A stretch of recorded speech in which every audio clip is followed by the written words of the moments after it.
True wealth to me has changed over a period of time, particularly when I become an entrepreneur.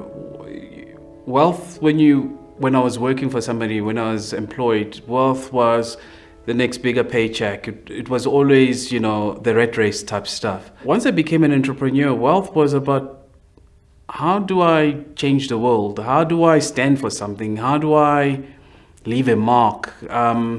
And it ceased to be about the monetary side. It became more about, I suppose, influence or change or impact, I think is actually probably the right word. As you grow in your entrepreneurial journey, you start thinking, maybe it's about legacy or maybe it's about health. In fact, I think the older you get, it's probably becomes more about health because you realize you can't do any of those things I've just said if you're unhealthy. So, and it works out that when you exercise and you eat healthily, your brain is sharper. So you enjoy more the stuff you do. Also meeting new people. So it becomes about experiences and being open to being influenced. But above all, for me, I think wealth means freedom. It's the ability to choose every day what I want to do. I mean, that is priceless. I don't get to sit in traffic because I'm going to some job I dislike, to work for someone I dislike even more, to only do the return trip to do the same thing. It's just working with people I like working with. Working on projects I'm passionate about. I mean, I think if that's not wealth, it's pretty close to it. The Vuyo story is interesting one. I mean, I just left Microsoft. I was running my own software business with my business partner, and I kept on seeing this advert about Vuyo, this big dreamer guy, right? And he's selling boerewors rolls on the side of the road, and he grows this into a multi-billion rand empire. To be honest, I was convinced that Vuyo actually existed. I was certain that there's no way this is a fictitious story. It was such a well creatively done advert that I was sure that Vuyo existed. And then I Googled, only to discover Vuyo was totally fictitious. It was no Vuyo. It was dreamt up by these guys in Cape Town in an advertising agency. And then I promptly trademarked it, and I became Vuyo from that day on. Even my mother now calls me Vuyo. So, but interestingly, what happens a lot is a lot of people come up to me and say, dude, I saw the same advert. I wanted to do what you did, and I didn't. And I get asked that question so many times, I started asking myself, like, why did I do it? And honestly, I think it's just my mother's influence when she said to me, don't be an also-ran in life. If there's 5,000 people set out to run a marathon, 4,999 of them serve to legitimize the winner. They are there so that there's a number one. So always try and be a number one in whatever you do. And there it was. It was just brand equity sitting there. I think SAB had spent over 50 million rands on that ad campaign. And most of the kids were remembering, oh, Vuyo, he's such a big dreamer. And you could live your entire life, never create brand equity, and I just inherited it. And so that was, I guess, my journey. And interestingly, also when you watch the ad, there is one ad that also talks about wealth creation. I mean, it's a proper rags to riches story. Selling boerie roll. I mean, there's nothing more quintessential than a boerie roll. It's a 22 rand product. It's unpretentious. And then next thing you see, Vuyo's on a yacht called Vors 5 or Air Force 1 is his plane, and he's going to space. And I'm thinking that's not a bad inning if one can get to achieve some of that. By the way, I've achieved probably 80% of it now, which is life imitating art, I guess. I think the shift for me considering wealth differently happened when I moved from being employed to being self-employed, or more specifically being an entrepreneur. Because when you're working and you are employed, there's a lot of things you take for granted. If there's issues, you almost have a get out of jail free card. It stops you from thinking laterally. You'll relegate responsibility. But when you have to pay people's salaries monthly, and the business is not going great and your debit orders are bouncing, but every month you still have to pay people's salaries. That changes your perspective because it becomes more holistic, as it were. So for me, I think that's when it happened. The jump from being employed to being an entrepreneur turned everything around. And also, I suppose I was a bit younger then. So the narrative of wealth is all the stuff you see on TV about having a bigger car and a bigger house. But then you get to a point like, really, how many rooms in a house can you read in? Do you need the next bigger one? And I realized that, particularly when I was in corporate, that people just go on this rat race, as it were, and you're competing with the Nkosis next door, and it's just more of the same. And I think when I scratched that itch, when I did get my first sports car, I was like, yeah, that's cool. It's fast. The leather is great. But yeah, I've scratched that itch. I realized very quickly that my peers weren't scratching the itch, or even when they got to a position where they were scratching that itch, they just went and got bigger and more of the stuff. And to me, it felt a little bit like entrapment, because at some point the stuff you own ends up owning you, kind of thing. But I realized also what made me, I guess, a little bit different was how I was raised. My mom had a very impactful part in my life, in my journey, and she taught me, go out and change the world, stand for something. And therefore what you start doing is that you realize that you can't go do great things if you're bound by material stuff. So very quickly for me, I just transcended that space.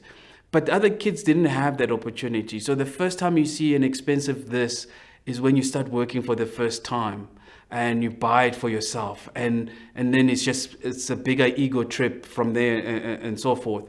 But I think what made me avoid it was, and I think this is crucial, if I could, this is one thing I would impart to many youth, is the ability to, when you get to university, you get your first car at university, not when you get your first job. Because that teaches you immense responsibility. I mean, I used to see it with the Jewish and the Indian kids at varsity.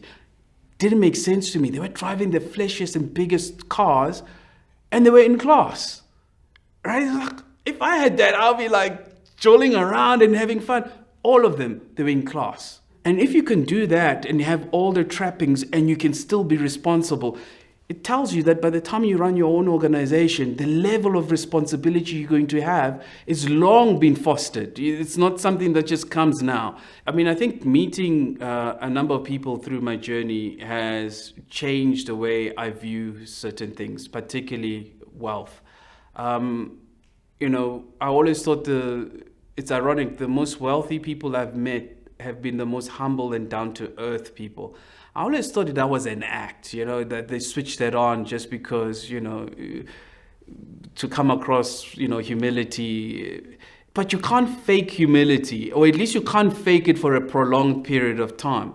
One of the guys I can't mention for obvious reasons, I think the wealthier you become, the more limelight you don't want to have. But I remember this chap. I get a call from a friend of mine. We had gone to a overseas trip for work. A company had taken us there. So when we got back, we became friends on the plane because he wouldn't shut up, and it was an 8-hour flight. So we became friends. So he calls me when we get back from the trip. A couple of months later, he says, listen, I need you to come meet this chap. He's going to call you, and this is a heads up. He's going to give you a call, and he wants you to come meet him. I'm like, okay, cool.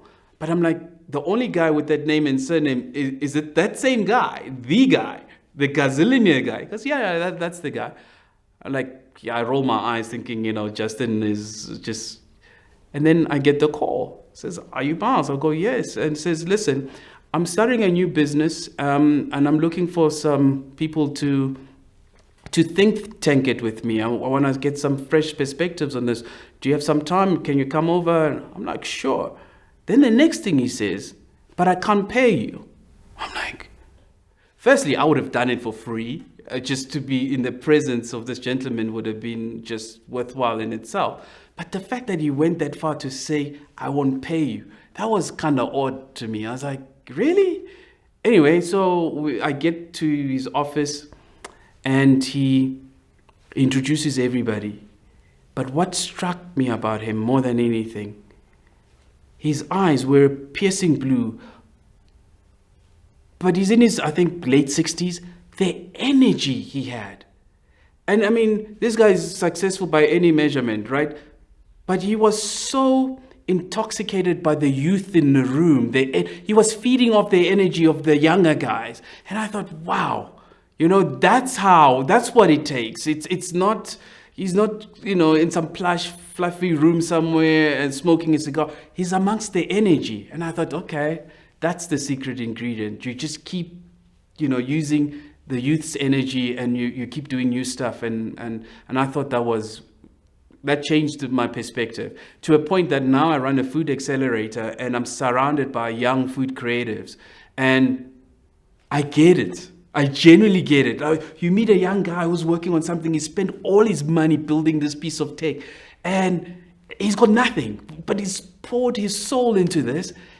And the energy you get from them. And when you read newspapers and it's all doom and gloom and you've left a meeting with that guy, there's no way your world can be the same.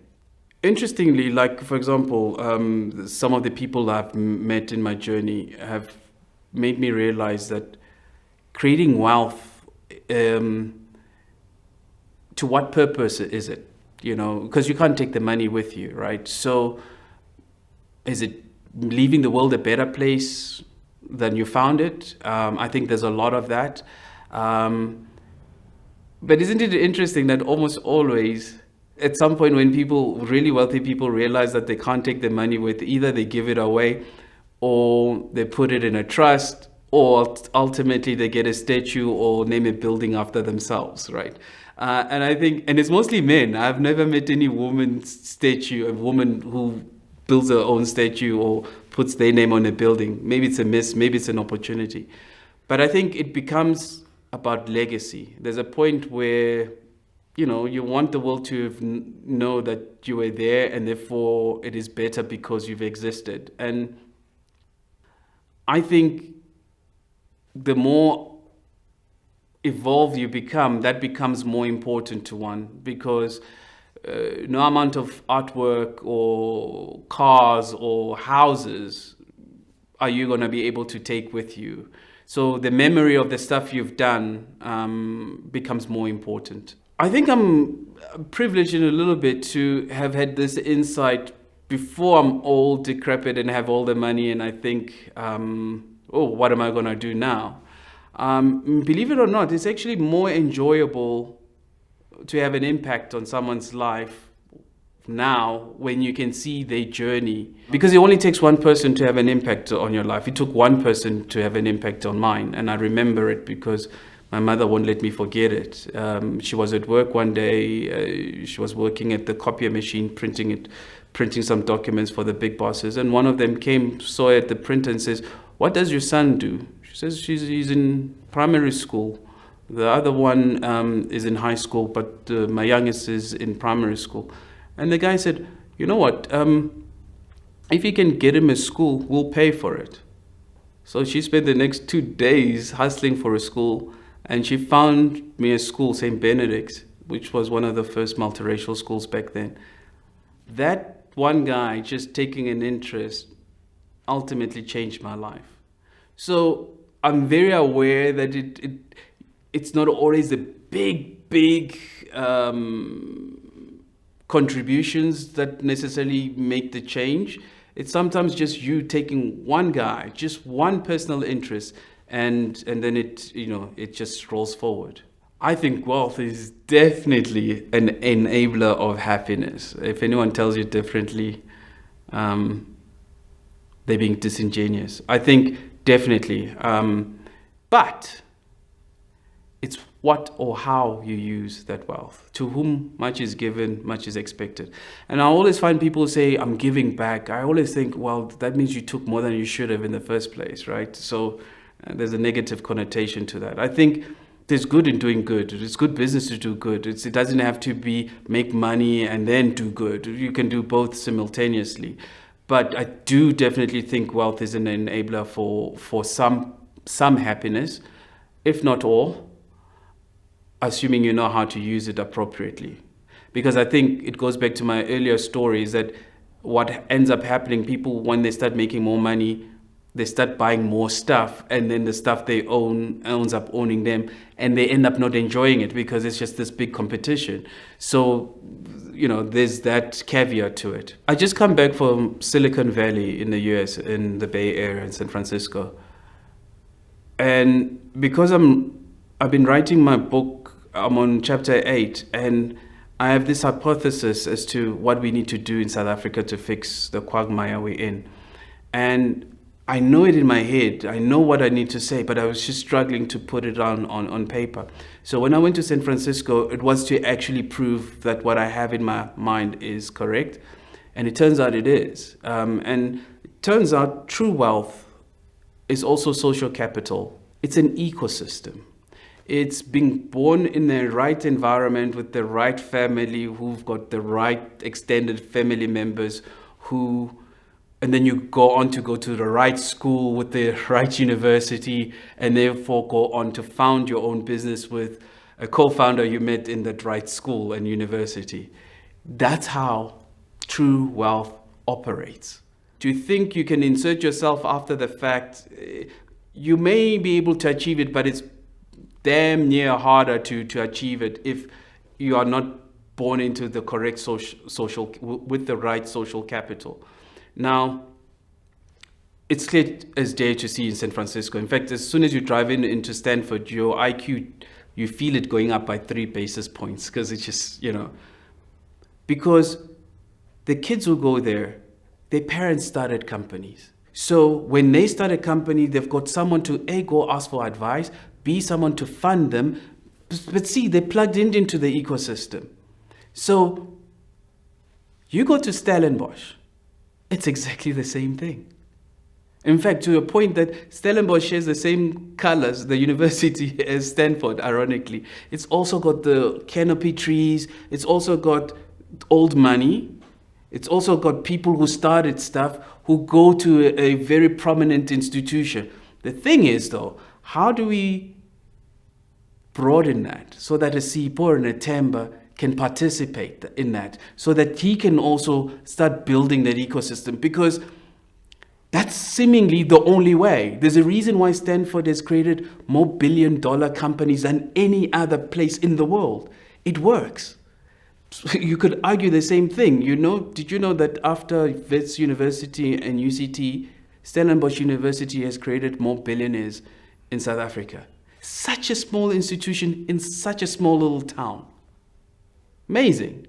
And that, when you get to that point, that is true wealth, because it becomes generational. It becomes less about money, it becomes about the social capital, the ability to pick up a phone call and say, that's what true wealth is. So changing things in South Africa starts with the guys who've managed to do it. And the guys who managed to do it in the toughest time in South Africa, in the 80s, in the 90s, they've gone to build the Mediclinics, the ShopRites. We've done it. There's no secret ingredient there. We've done it. So the code exists, right? How do we remind those guys when they did it, how to imbue that same energy to the next generation?